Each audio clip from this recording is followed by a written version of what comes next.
Oktobra 10 skaistākās epizodes. 10. vietā Rinalds Sirsniņš. Dodās pāri laukuma centram un hopiņā, neskatoties skaisti piespēli. Andrejs Šeļakovs pabeidz Sirsniņa dāvanu. Sirsniņam šajā mačā 14 rezultatīvās piespēles. Šonedēļ 9. vietā Jānis Kaufmanis ir sagatavojis burvju triku. Hop, bumbiņa ir, bumbiņa nav un bumbiņa jau grozā. Ja jums vajadzīgs ir iluzionists, zvanat kaučam. Skatīsimies vēlreiz. Hopā. Un triks ir noslēdzies. Šonedēļ 8. vietā Kaufmanis tālu varavīksnīt pret vairogu ir precīzi. 3. ceturtdaļas beigas. Kulks pāri visam laukumam. Kaučais var vēl tālāk pamēģinām. Un vēlreiz pret vairogu bumba lido grozā. Šajā mačā Liepā izcīna svarīgu uzvaru pret Valmiera Ordo komandu. 7. vieta Roberts Stumbrs aizsardzībā. Mājās Ivar Rihard. Roberts Stumbrs parāda, ka basketbolā blokus var likt arī bez leciena. Gremde tiek iztautā. Nedēļas 6. vietā Dīns piespēlēm Bodžam un no augšas Senegals lauls saplosa grozu. Rā!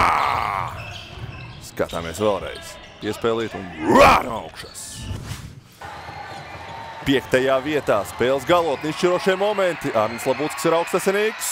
Precīzs tālmetiens, kas nodrošina VF Rīgai ļoti grūti, bet ļoti svarīgu uzvaru spēles pēdējās sekundēs. Mēneša 4. vietā. Jūrmalai -2 pēdējās sekundes. Komandas kapteinis ar bumbu. Caurgājiens 2-3 cilvēku virsū, bet 2 punkti grozā.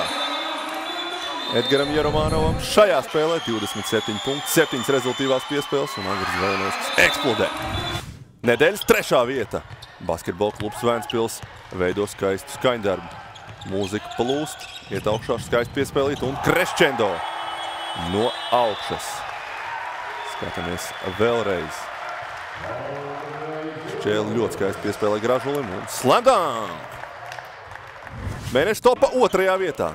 Tauras Jogēla meklē risinājumu. Šobrīd nezinu, ko darīt piespēli Jančēnukam un slam dunk no augšas!